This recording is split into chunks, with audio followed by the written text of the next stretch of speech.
Hey everyone, welcome to KSSP Podcast. I'm Spencer, And I'm Katie. and today we're going to be talking about empathy. All right, so we're gonna start off with a couple videos here. This first one is Brene Brown on empathy. So we're gonna learn a little bit about her perspective. So what is empathy and why is it very different than sympathy? Empathy fuels connection. Sympathy drives disconnection. Empathy, it's very interesting. Teresa Wiseman is a nursing scholar who studied professions, very diverse professions where empathy is relevant, and came up with 4 qualities of empathy. Perspective taking, the ability to take the perspective of another person or recognize their perspective as their truth. Staying out of judgment, not easy when you enjoy it as much as most of us do. Recognizing emotion in other people and then communicating that. Empathy is feeling with people. I don't know. I think it's interesting that most people seem to enjoy judging people. Yeah, I don't I, know. I mean, yeah. I guess what do you mean by that? I mean, I guess there's been times in my life when maybe I have enjoyed judging people when I was younger, like when I was Yeah, a kid. But like since being an adult, I don't really think of a lot of times I've enjoyed judging people. But that's just me personally. I do sometimes think though the hive mind kind of kicks in. Yeah, Like when you're that's true. online, you see a bunch of people judging someone, so you just jump on the bandwagon. That's more of a bandwagon, I guess, but I do think that that can sometimes take over. Like I've found That's myself true. victim to that at times, and it's just catching myself and being like, no, okay, yes, it's easy to jump on this bandwagon and want to be like everyone else who's hating this creator, but at the end of the day, they're still a human. We're all humans, and nobody deserves to go through that. I mean, in my opinion, because at the end of the day, all humans make mistakes.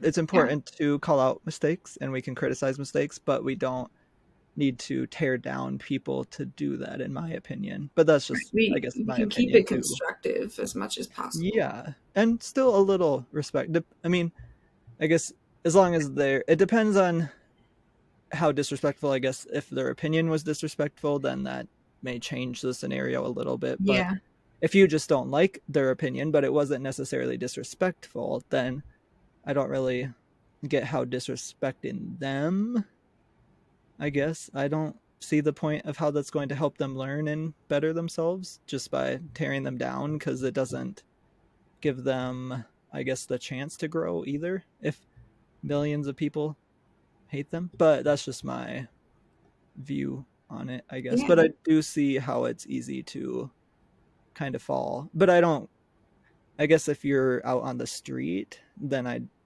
yeah, then I don't understand it. But I think when there's the hive mind bandwagon involved, hmm, I can understand it a little bit more, but it still doesn't make it right at all either.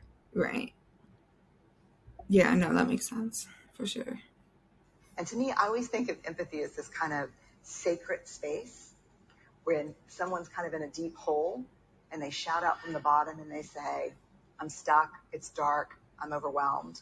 And then we look and we say, hey, climb down. I know what it's like down here, and you're not alone. Sympathy is, ooh, it's bad, no. You want a sandwich?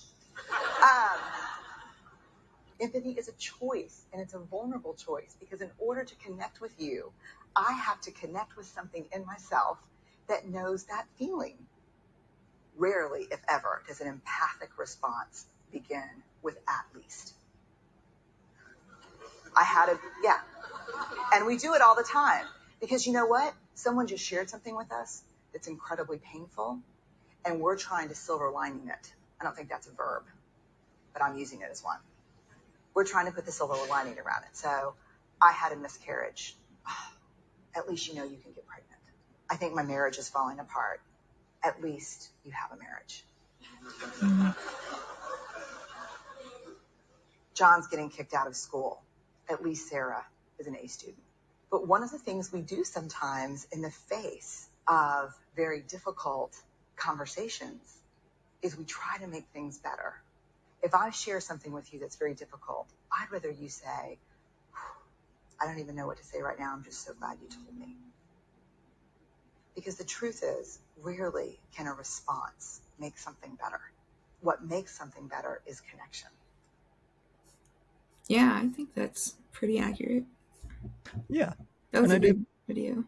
Yeah, and I do think it, again, is sometimes easy to fall into the trap of just wanting to put a silver lining around the situation and Yeah. try to make people feel better. Because I do think that is also just part of human nature, is just wanting to make people feel better, because we don't Mhm.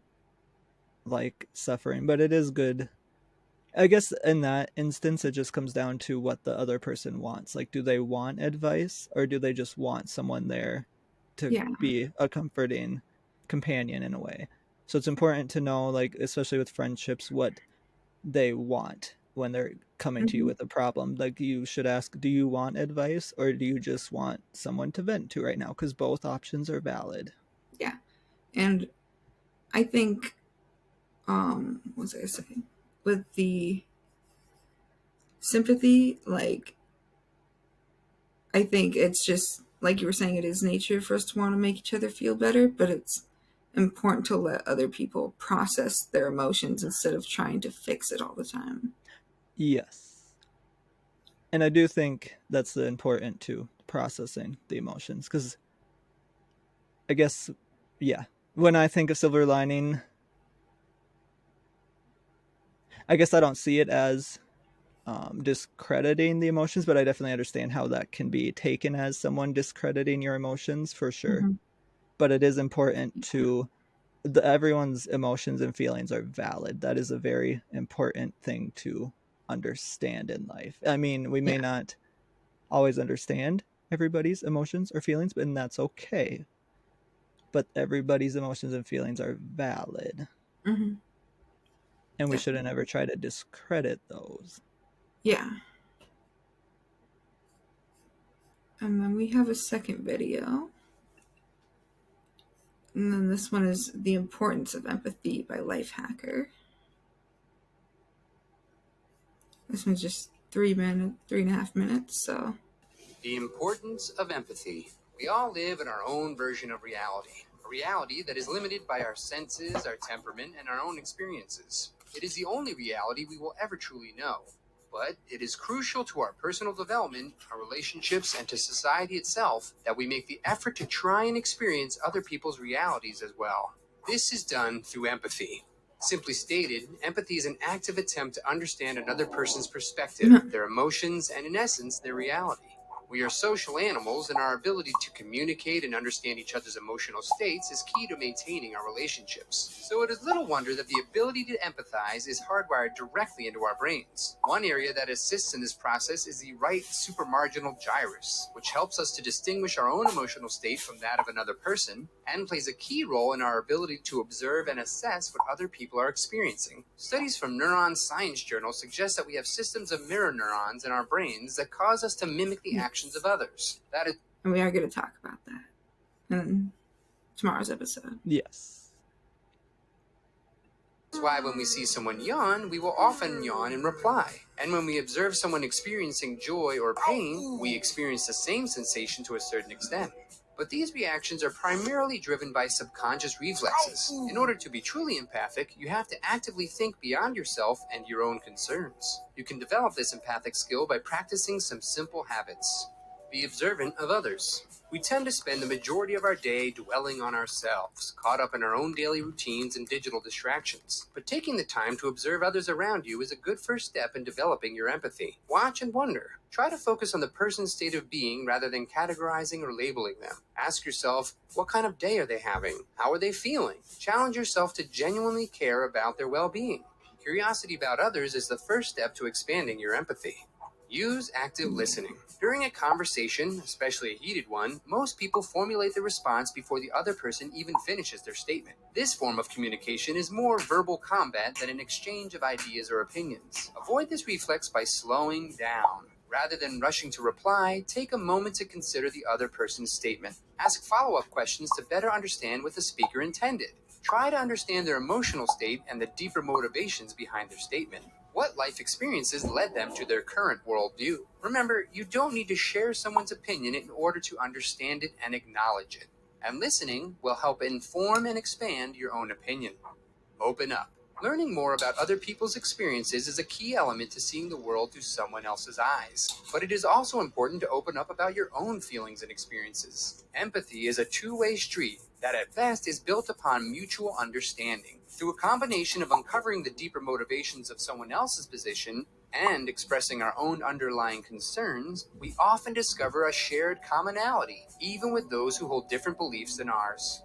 Through the practice of keeping an open mind, empathy helps us challenge prejudice, find commonality, and expand our moral universe. Without it, we are apt to label people outside our circle as the other, the problem, or the enemy. These labels draw lines in the sand that prevent us from moving forward or growing. It cuts us off from the realization that the human experience is a shared experience. We have much more in common than we think, and are really just seeing small variations of the same reality. So yeah, those were a couple videos to introduce us to the concept of empathy. Yes. And then I have an article here. So that was, just kind of the basic concept of what empathy is. So what I have here to start is empathy disorder, and it is UK Therapy Guide. So empathy disorder, what it is, or what is it, symptoms, and how to overcome it. So we'll start here. In psychology, empathy is defined as the ability to understand another person's emotions, be them positive and negative, and place yourself in their position. When a person has empathy towards someone, that doesn't necessarily mean they will also rush to their help. However, empathy is an important first step towards compassion. Empathy is often confused with sympathy, but the two are not synonymous. Having sympathy for someone means that you relate to their feelings through your own lens, while having empathy means that you can step outside yourself and see things from their point of view.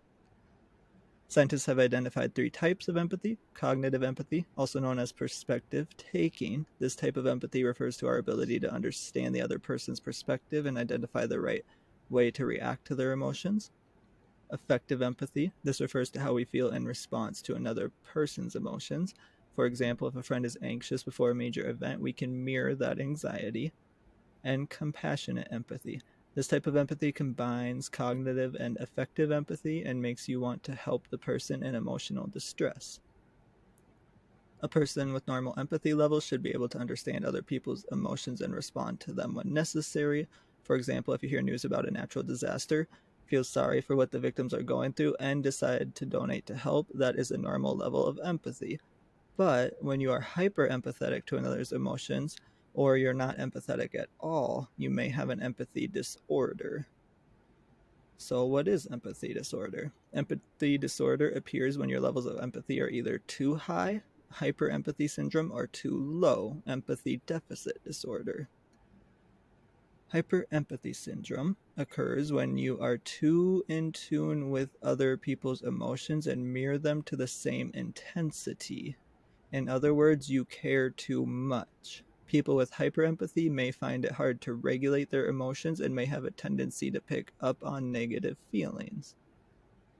So the symptoms of hyperempathy include you have strong emotional reactions when other people experience negative feelings. Sometimes these reactions are intense, even if you're only looking at a photo or a movie, and may include physical symptoms such as stomachache or nausea. You still feel an emotional response to another person's pain a few days after it happened. You feel overwhelmed after talking to people about their problems because it's as if they're happening to you. You're so focused on other people's problems you neglect taking care of yourself, and you find it hard to say no to people because you feel sorry for them. People with hyperempathy are often labeled as overly sensitive, and to a certain extent, being more in tune with people's emotions can help you build meaningful connections. However, left unmanaged, hyperempathy could be harmful to your mental health because it can make you pursue codependent relationships, have poor personal boundaries, and neglect your own needs. Hyperempathy can also be a symptom of borderline personality disorder, which is why it's important to talk about it with a professional and find a healthy way of regulating your emotions. And then there's empathy deficit disorder. Empathy deficit disorder is the polar opposite of hyperempathy syndrome. If hyperempathetic people care too much and are emotionally invested in someone else's pain, people with empathy deficit disorder can't understand this pain. Most of the time, effective empathy is the one that is lacking. People with empathy deficit disorder tend to focus on their own needs and neglect other people's emotions, even those of close friends and family. Struggle to build and maintain emotional connections, can be overly judgmental of others and underestimate what others are going through, don't usually show appreciation or gratitude, struggle to understand people from a different cultural, political, or religious background. Like hyperempathy, lack of empathy can become harmful to your mental health. As human beings, we need empathy to connect with others and develop meaningful relationships. When that empathy is lacking, this becomes significantly harder to do, which can lead to isolation and loneliness. Lacking empathy can also make you more prone to conflicts.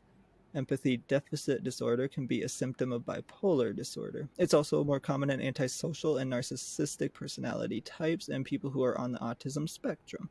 At the same time, certain professions, such as surgeon, for instance, can actually diminish a person's empathy. So, how to manage empathy disorders? Although many people assume that we're born with empathy, empathetic behaviors can actually be taught and regulated. The way we relate to other people's emotions can change throughout our lives, depending on factors such as upbringing, family dynamics, culture, career choice, and relationships.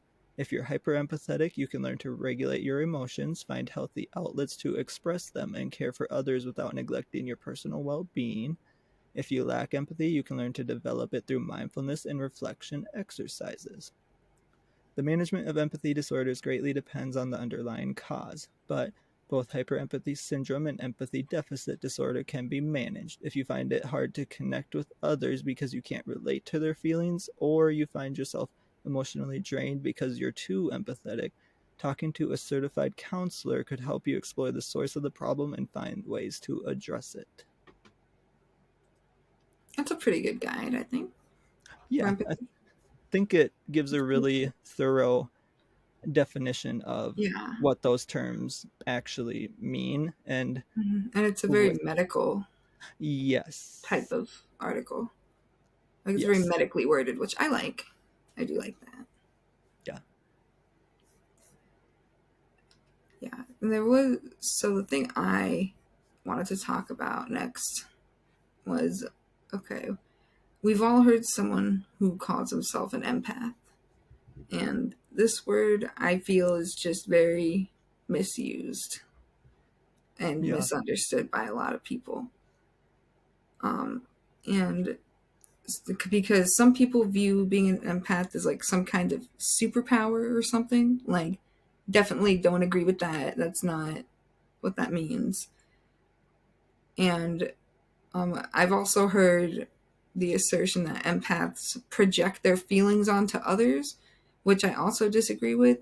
Because if you're projecting your feelings onto others, at that point, you're not an empath. And I mean, that's not healthy either.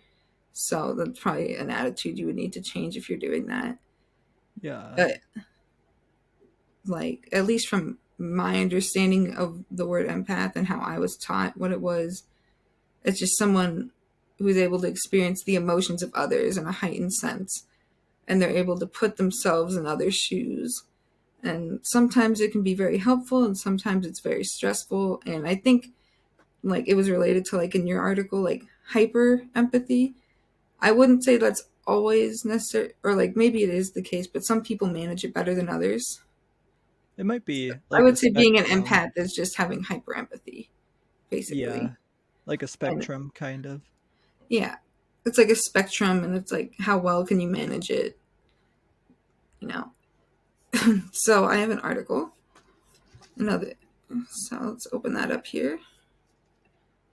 And I think there is a part in here where they talk about like psychic empaths, and I disagree with that too. Oh, okay. But we'll go over that. Yeah. Let's see. Empaths. I do feel. Sorry. Oh, what were you going to say?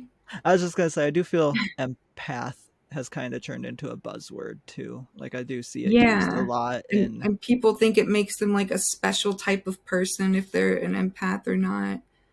And yeah, like, it's I almost think like it's just a descriptor. It's not something that inherently gives you value or takes away your value. yeah. It Anyway. definitely seems like some people who use it in a moral superiority way, which is Oh yeah. you should never do that. Right. Yeah, no, it's definitely, it doesn't make you morally superior No. to be an empath necessarily. Like you can be an empath and still be like a bad person. Or not, I don't like Yeah. good or Well, bad person, but like you can still do bad things yes. Yeah. and be an empath. But yes, empaths are highly sensitive individuals who have a keen ability to sense what people around them are thinking and feeling. Psychologists may use the term to describe a person that experiences a great deal of empathy, often to the point of taking on the pain of others at their own expense. However, the term empath can also be used as a spiritual term, which this is the one I disagree with, but I'm going to read this anyways.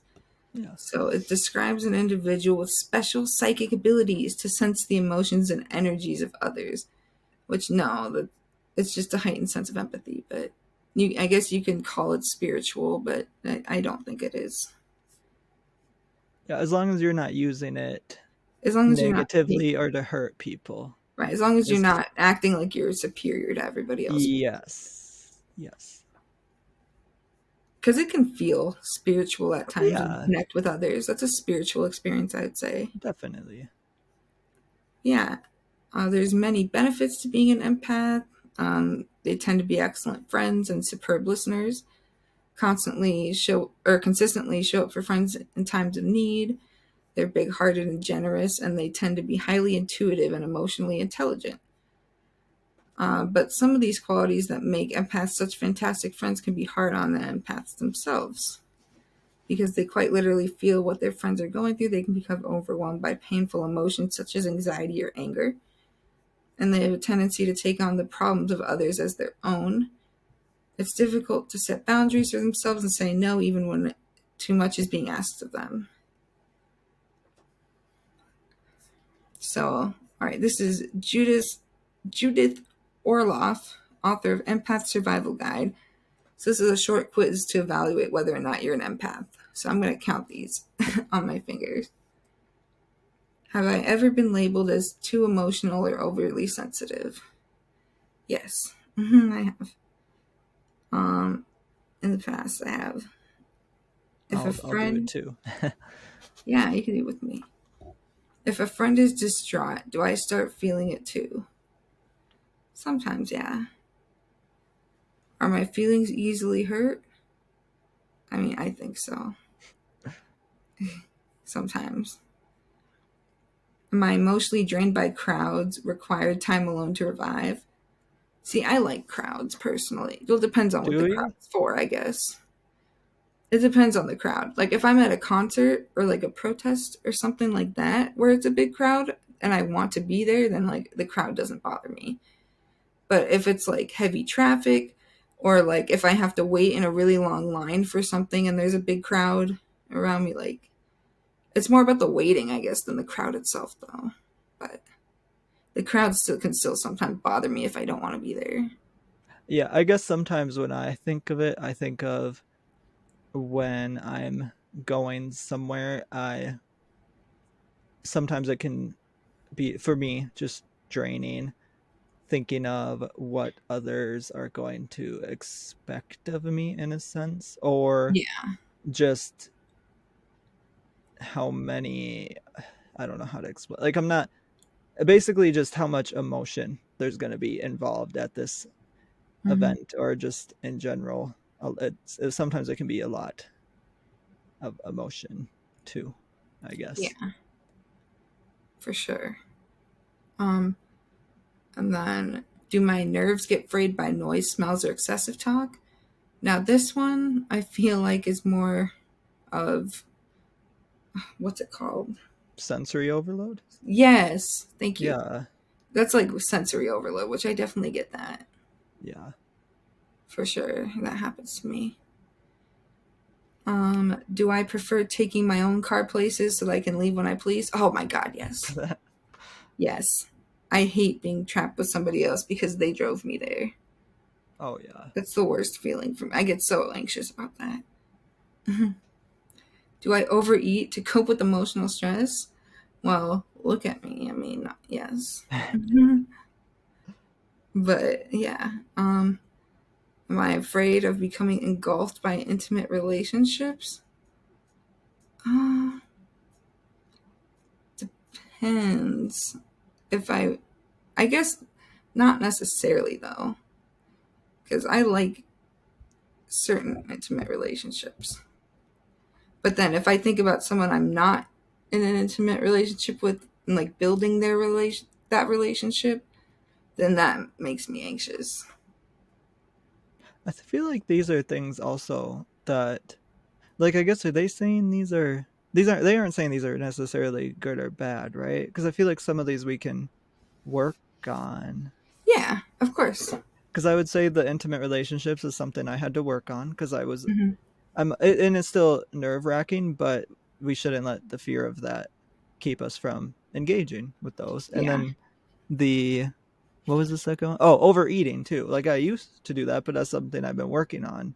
Yeah. Like to, instead of avoiding the emotions and eating to avoid them, I've been working on like feeling them instead and like processing them, Mhm. So I guess I just don't Yeah, you what is can this? definitely work on some of these things too. Yeah, what is this asking, I guess? So, I okay, don't know if I'll explain the Okay. guide here. I'm going to go over this now. Sorry. Oh, no, you're good. So, okay. If you answer yes to one or to three of these questions, you're at least part empath. Responding yes to more than three indicates that you found your emotional type. So, yeah, I said yes to most of those. Yeah. Um, What did it said that you found what? oh, Your emotional type? yeah, I guess, yeah. What does that mean? I don't know. I think it just Oh, means okay. like you're an empath, basically. I don't I feel know. like a lot of humans do those things though. That's true. I feel like most humans would be considered empaths. I would say, Um, we should be. We should be working. Like, I feel like No, I don't think almost everyone is because there's people who like, for example, like if a friend is distraught, like they don't start feeling stressed Oh, out. yeah, I You know what I guess. mean? Like I guess, but they should be able to I put bet there themselves are a in their lot of people who are shoes. empaths. I would say there are a lot of empaths, but I don't think it's Yeah, a majority or almost everybody or anything like that. But there's but a lot. I guess with that question, it becomes to how strongly, because we should all be able to put ourselves in other people's shoes and Yeah, like feel it. this should really be a scale of like 1 to 5 or 1 to 10 Yeah, for these things, or like strongly agree or partially agree or whatever. Like it yeah, shouldn't just be a yes or no question. That's my criticism of this. yeah, But okay, it says recognizing that you're an empath is the first step in taking charge of your emotions instead of constantly drowning them. Once you begin to understand your empathic nature, you can learn to take better care of yourself emotionally. So, how to manage your empathy without getting drained. I'm not going to read the descriptions, but so okay, set healthy boundaries, practice mindfulness, ignore your inner critic, practice self compassion. So, to do that, you acknowledge and notice your suffering, be kind and caring in response to suffering, and remember that imperfection is part of the human experience and something we all share. And then spend time in nature. So that's the article I had, and then a couple more points.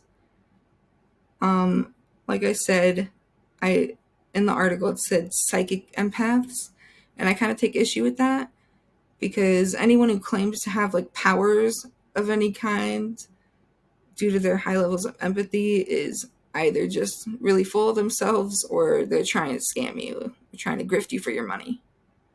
So there's definitely something to be careful about. yeah, Clairvoyance isn't real, and neither are any other superpowers. And it can sometimes be unhealthy to be an empath, like it was saying. Letting yourself get stuck in the emotions of others is extremely stressful and unhealthy. If you struggle with this, a therapist is always a good option to help you heal yourself. And then I think Spencer had something. yes, kind of going off of that. I wanted to talk just kind of about empathy fatigue, and that also kind of goes along with compassion fatigue too. And those were some good points though at the end, like the advice that they had for the Hmm. empaths. But Oh yeah, I agree with the could be dangerous thinking that you have powers too. yeah. Like that's concerning. But Mhm. so article here from Better Up. Why are empathy fatigue and compassion fatigue so common? So let me see. Oh yeah, we'll just. So usually associated with mental health professionals, it's becoming empathy fatigue and compassion fatigue are becoming common among people from all professions. Simply put, it's the weariness you feel from being responsible for the pain of others for an extended amount of time. However, there are some differences between empathy and sympathy. When you're responsible for other people, you're susceptible to emotional contagion, that is, being affected by the feelings and suffering of others. However, like any other stressor, constant exposure can result in fatigue. It can also have negative consequences on your physical and mental well being. If you found yourself simply unable to care anymore, chances are you've experienced empathy fatigue. Let's take a look at some helpful tips on how to deal with it. Can I So, mention something interesting about empathy fatigue? yeah. Yeah, so when you reach the point of empathy fatigue, it's because you're so overloaded basically with this empathy that it's basically burnt out.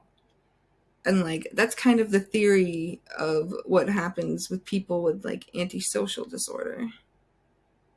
Like where Oh, they have such a high level of empathy that it just burns out and they can't feel the empathy anymore. okay. That makes sense, kind of. Like, because then Like that, neurologically, at least. I kind of, I don't know how true it is, but I kind of feel like we're still learning a lot about empathy. Like, I don't think we know Yeah. everything. Yeah. Um, and then that would make sense though, because you start with hyper empathy, you go through and you don't understand it, so then you just can't help yourself with it, and then you just go through that whole burnout, empathy fatigue, and then end up on the opposite side of the spectrum at no empathy. Mm-hmm. So I could see how that, in theory, could happen Yeah. for sure. And I just know kind of about burnout and compassion fatigue just from Yeah, and nursing. That it is was different than antisocial personalities. I do want to make that yeah, distinction, yeah, just yeah. so people know. But I understand just the burnout just from Yeah. nursing, and that was a lot of there's a lot of feelings in nursing, obviously. But Yes, I can imagine. so, what is empathy fatigue? It was first developed by Professor Mark Stepanicki, a professor at East Carolina University, documented the phenomenon while supporting a community reeling from a school shooting. As a member of a crisis response team, he found that empathy fatigue was a unique concern for counselors and others in what he termed high-touch professions, that is, those who rely on their emotional connection to their clients and patients to perform their jobs. He said, the nature of the client-counselor relationship requires a below-the-surface level of intense and compassionate listening. It requires us to be deeply involved in our clients' woundedness and to respond empathetically. Stepanicki was speaking about counseling, but empathy fatigue is common in professionals who teach, care for, or work with others. This includes healthcare professionals, coaches, and teachers. Empathy fatigue is compounded when individuals have other stressors. Those stressors include at-home caregiving roles or PTSD from a global pandemic. Compassion fatigue versus empathy fatigue. Let me see here. So, empathy fatigue occurs when, despite one's own wounds being re-triggered by the circumstances, traumas, and pain of others, people feel less able to offer support. To understand this distinction, it's helpful to look at the definitions of both empathy and compassion. Empathy involves a vicarious identification with the thoughts and feelings of another person. Compassion, however, is rooted in the desire to help. The symptoms of compassion fatigue arise from the desire to help those in pain, but empathy fatigue in many ways occurs because one feels the pain so acutely. Empathy fatigue is also distinct from burnout, which is a response to consistent and unrelenting chronic stress. Burnout typically arises in response to demanding work environments. It often results in employees feeling less motivated and less satisfied with their performance. So, some symptoms of empathy fatigue: feeling overwhelmed, hopeless, powerless to help others. What's the point? Feeling angry, irritable, anxious, tense. Can't you see I've got enough on my plate? Feeling detached, unable to identify with others, emotionally, physically, or psychologically numb. Bad things happen all the time. Why should I care? Reduced empathy, inability to react to bad news or support others. I don't have the space to listen to this right now. Ruminating, dwelling on negative thoughts or feelings. I can't stand feeling like this. Blaming oneself for failures and the pain of others. If I had done more, this wouldn't have happened. Reduced self-efficiency and faith in one's ability to succeed. Why should I bother? Nausea, dizziness, headaches, fatigue, insomnia, and mental exhaustion. Inability to focus on work, conversations, or daily activities. Lack of pleasure in activities that were previously enjoyable.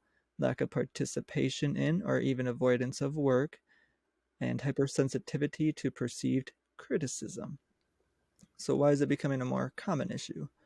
A single stressor like illness, job loss, or grief from the death of a loved one can rock you to your core. Multiple stressors, especially all at once, can make you feel like you're drowning. Balancing the responsibilities of work life and family life has never been easy, but the past year has been uniquely challenging. A once-in-a-generation health crisis caused underlying tensions in social justice, economic uncertainty, and relationships of all kinds to bubble up. It also caused political ideologies to explode, unable to be contained any longer by people that were already stretched to their breaking point. Human beings don't enjoy uncertainty and disequilibrium. Abraham Maslow noted that humans thrive when our basic needs for survival, safety, and sustenance are met. But when people are fighting for their basic needs while still needing to nurture their families and careers, this results in added stress. We understand that we can't control everything that happens to us or our loved ones, but confronting that idea can trigger something of an existential crisis. We cling to the idea of control as a way to make ourselves feel more secure. However, when so many circumstances and stresses hit us all at once, we tend to shut down and check out. So what triggers empathy fatigue? We'll just four main factors: lack of self-awareness, poorly set boundaries, sudden sense of loss, and multiple stressors. So how to overcome and treat empathy and compassion fatigue. So the causes of empathy and compassion fatigue are nuanced, and there's no one right way to recover. However, the first step you should take is to put yourself in a place where you can hear what you need in order to function at your best. Those that are tasked with caring for others often feel like they don't have time for themselves. However, it is an undeniable truth that you cannot serve others to the best of your ability if you feel worn down or disconnected. Therefore, the best place to start, particularly if your work depends on your ability to empathize with others, is to take care of yourself. As Professor observes, the ability to overcome empathy fatigue involves an ongoing commitment to self-care, wellness, and conscious awareness of one's empathy fatigue triggers. So then 10 ways to treat empathy fatigue. Recognize what's... I'll just say, I think that's true.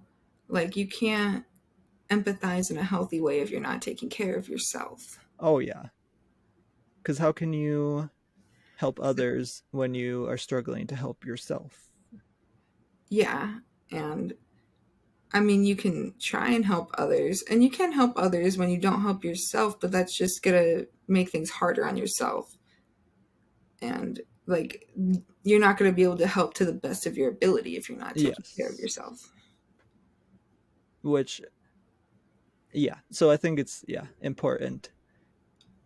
Self-care is really important. Yes, self-care, yes. And just being consciously aware, because I feel like sometimes that could be a big thing, is where we don't want to admit that we aren't taking care of ourselves, or that we sometimes need a break. We like to think we can, as humans, or at least I know I have fallen for this trap of claiming that I can take on a lot, even though I probably can't. We all have limits with what we can take on. So it's just important to be consciously aware of yourself and your empathy and how you're doing too. Because we can't help others to the best of our abilities if we aren't helping ourselves, which then that can bring everyone down too.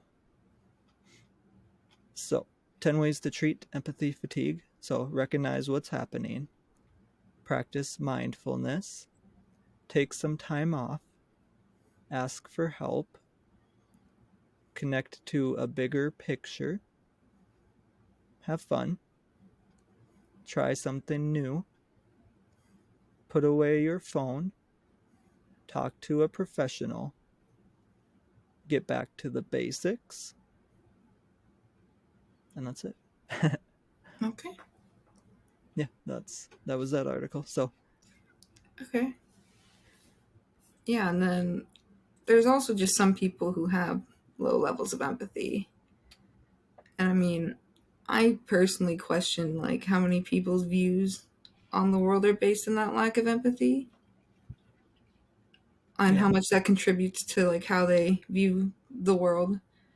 Like for me, letting people die due to a lack of health care when we could easily fund universal health care is just crazy to me. Like how I don't understand how you can lack the empathy enough to be against that. Because yeah, not everyone's in a situation where they can make enough money to pay for healthcare in America. That's for sure. yeah, I think a lot of that is also propaganda, unfortunately, from healthcare companies and politicians, even, I would argue. Yeah, but if I feel like you need to have, like, if you have a certain level of empathy or higher, I just feel like you wouldn't give into that propaganda. Yeah, I And feel like, like, that doesn't make you like a better or worse person necessarily, but it just means maybe some people need to have their minds changed, in my opinion. yeah, I think some of them truly believe that it would be more expensive, though, for a government program. That's the problem, I think, is that they Yeah, think that it would be more expensive, which could put that's these true. medical people more in debt. Yeah, but it's just But not. that's just propaganda. That is That's propaganda. all. But Yeah, people it's do all believe lies. that. Yeah. I mean, But there are probably some who also think that it's fine for people that can't afford health, and that's wrong. Yeah, I don't understand how right. they can feel that way. Then they have no empathy, because if you Yeah. think it's okay for Like, people to because die there's in some the people, street, yeah, because there's some people that's who just say, wrong. "Oh, I don't want to pay for that." Yeah, It's that's like, well, we live in a society. Sorry, like you have to pay taxes for roads, and we have to pay taxes for mhm. wars, and you don't want to pay taxes for healthcare though. But you're fine paying taxes for like a war where we go in and we take over another country.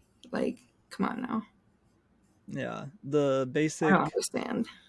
lack of community is Yes, sometimes very apparent too. that's very true. It's unfortunate.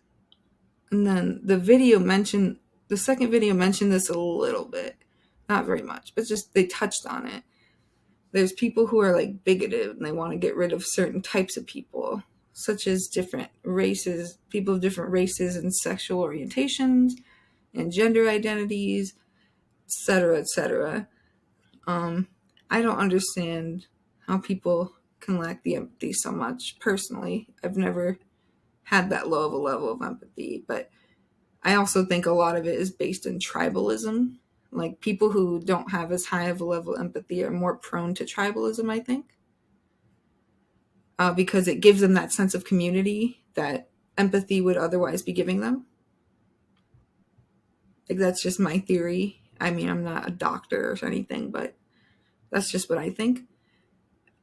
Um, yeah, it's just something I can't wrap my head around, though. Like how, it's something that's hard for me to empathize with. Is not having the empathy. And Yeah, that's kind of ironic, isn't it? and it just is hard too, because But, oh, sorry. no, I was just gonna say it's just hard because obviously we have, like, I see how we just have, I don't know what we have, people have a lot of empathy, and living in America that can be hard when you see how much is wrong with the system in general, I would say, and a Yeah. bunch of systems. So we also have to, we got to figure out how to make it better. Obviously, we Yeah. all want to make America a better place, do we not? I think that's the goal. Yeah.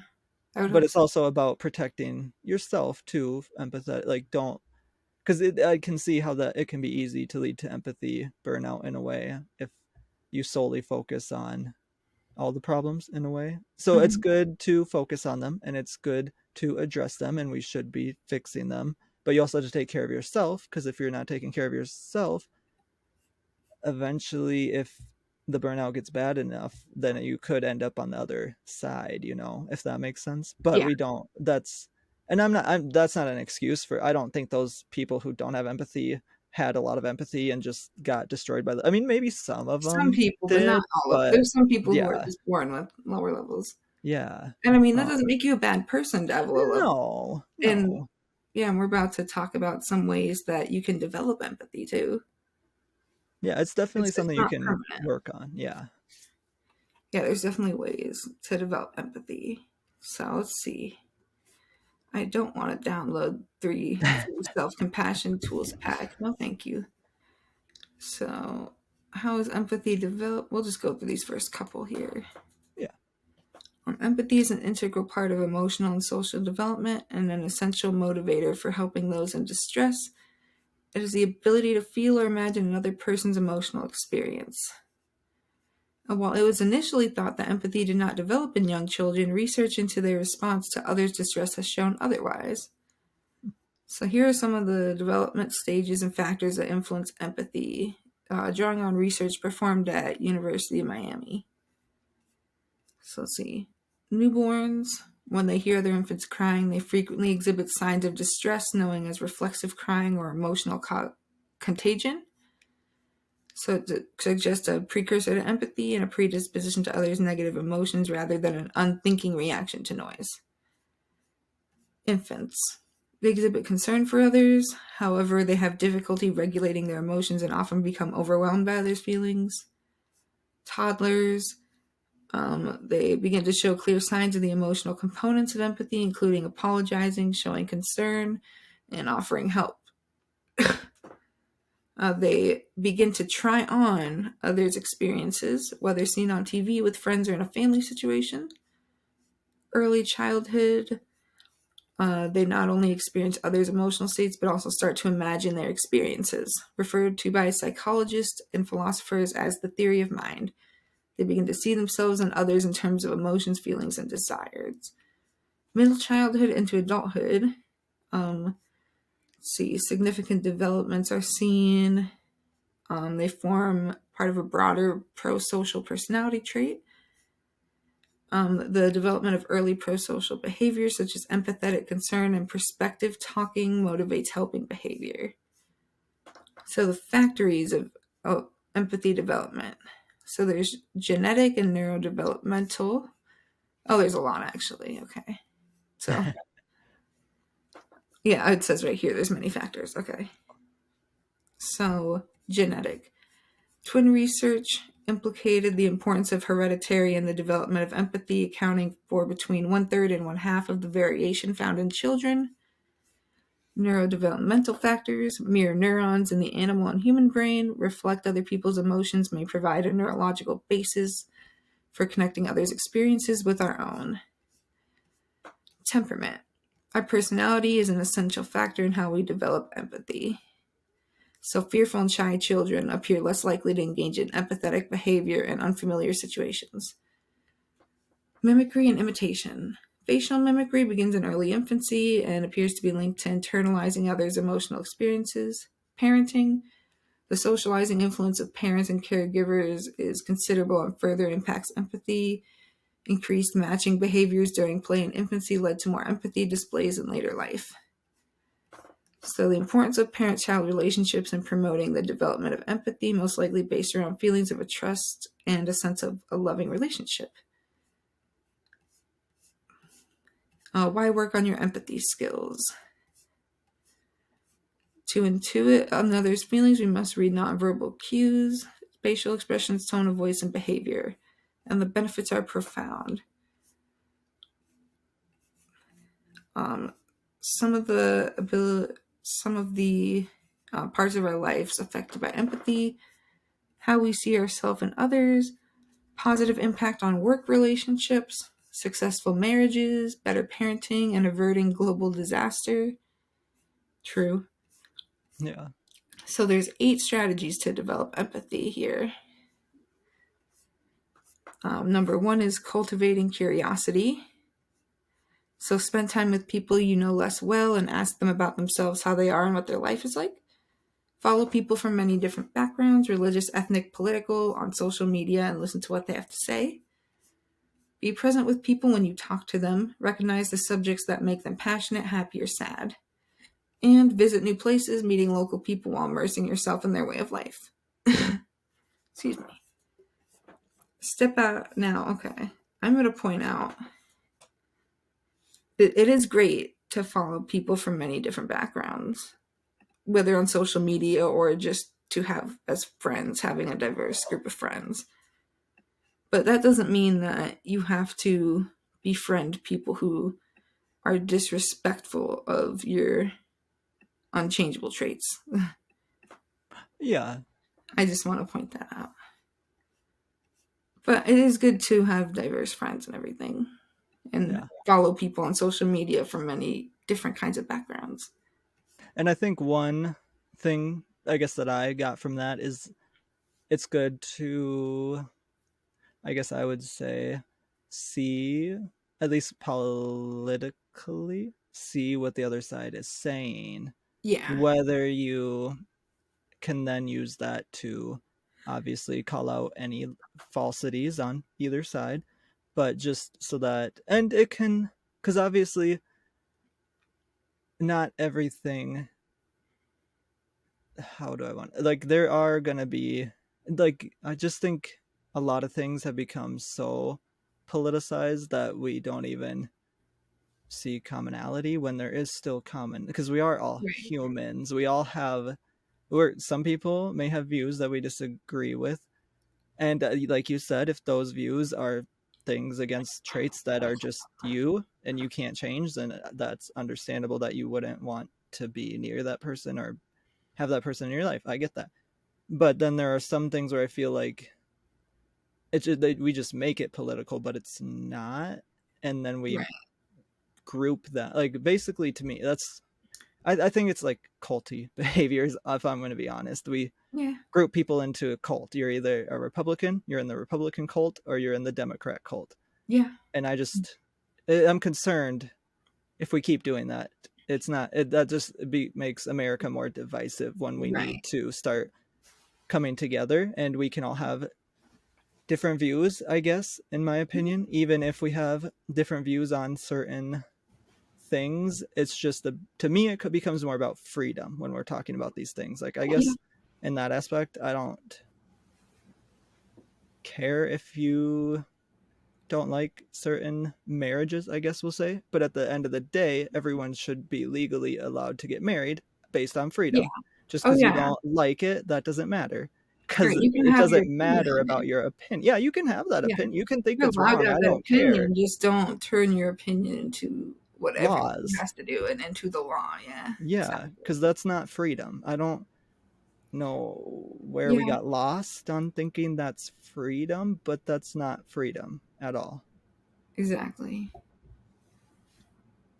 But so that was cultivating curiosity. And then step 2 is to step out of your comfort zone, experience what it's like to be unable to do something or not know how to interact with where you are, reach out for support, accept how helpless you may feel at times, and let it humble you. Humility can be a useful path to empathy. And then number 3 is receiving feedback. How could you improve, and what opportunities did you miss? So you can ask feedback from friends, family, and colleagues regarding your active listening and relationship skills. How could you improve, and what opportunities you miss? Examine your biases. We all have biases, and they impact our capacity for empathy.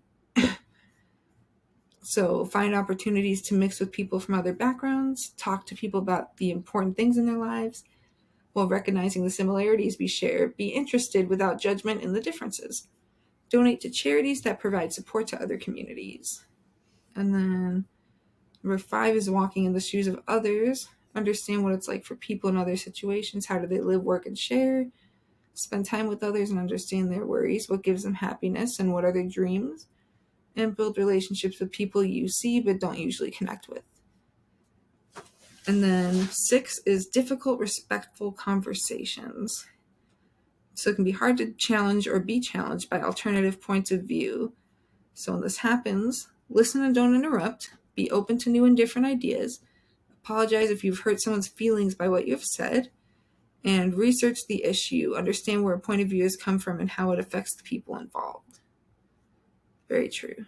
I think this is good to not only understanding other people's points of view, but then, you know, like if there are points of views that should probably be dismantled, then that will help you reach that point. Yeah, For I feel sure. like that is how, like, when we talked about debates versus argue, like, that is to me how a debate should be, period. Yeah. Is in that format where you both give each other time to talk, Mhm. and you go over your points, and yeah, you just like that. Not what I see a lot of debates have turned in. Like, those aren't what I see on TV, are not Right, like debates. arguments just between people who keep interrupting each other. Yeah, and they're not even. And they're Yeah, not even saying anything no, worthwhile most of the time. no, they're attacking each other as individuals, and I'm like, Yeah, that's they do the not. personal attacks, and that's not a debate. That's just, you No. basically lost at that point if that's what Oh you're doing. yeah, 100%. If you're attacking someone else, then your point doesn't matter. Like, that, you don't have a point then. Is Yeah. the thing. Like, if you're going after somebody and as a personal attack, that's not. Yeah. So then number 7 is join a shared cause. Excuse me.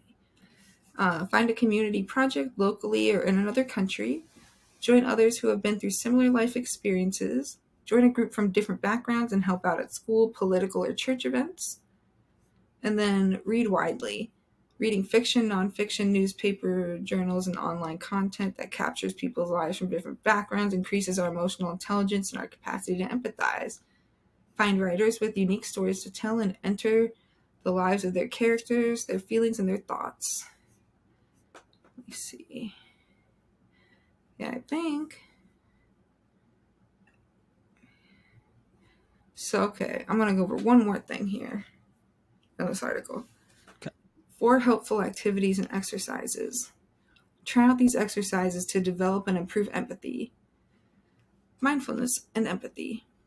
One of the many strengths of mindfulness is the ability to shift perspective from our personal subjectivity into impersonal objectivity. This move away from an egocentric perspective allows us to experience another's feelings. Also, you can go to this website if you want these worksheets. PositivePsychology.com/empathy worksheet/#exercises.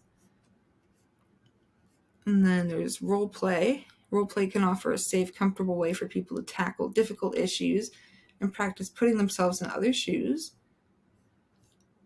And then, oh, that's weird. There's only 3. And this is 4. Okay. Anyways. Or maybe, well, because it says mindfulness and empathy, but I don't know if that they meant that as. Yeah, I That's don't think odd. that's 2 things. No, I don't. Yeah. Oh well. Yeah. We'll go over random acts of kindness. Notice when others perform a kind act for you and expect nothing in return. It could be as simple as keeping a door open for you while you're running to get out of the rain or helping you lift a heavy load to the trunk of your car. As you go through your day, as opportunities arise, see what simple acts you can perform to benefit someone else, perhaps without them knowing. At the end of each day, consider the acts of kindness you have received and how you have improved other people's days. Well, days. Overall, it's good to practice building your empathy, unless you're an empath or you have a high level of empathy, aka like hyper empathetic. But otherwise, it's good to practice building your empathy, even if you're at a normal level. It's always good to improve that a little bit. It'll help us achieve peace among each other, and it will help communities to work together to enact positive changes. So that's all I had for that. Yes, I agree with that. And then I would say just with hyper empathy, it's good to just that's when it's good to be able to like what was that? What was Like that called self-care. again? Yeah, self-care and just knowing Yeah. like Being self aware. yeah, being aware. That's what we'll call it. So yeah, being Yeah. aware. But otherwise, you guys can leave a comment below letting us know what you want us to talk about in future episodes. You can find us on YouTube, Facebook, Instagram, Twitter, TikTok, and we sometimes do Twitch live streams. So watch out for those. Yes, so don't forget to like, subscribe, and turn on notifications so you know when we do. Otherwise, we will see everyone next time.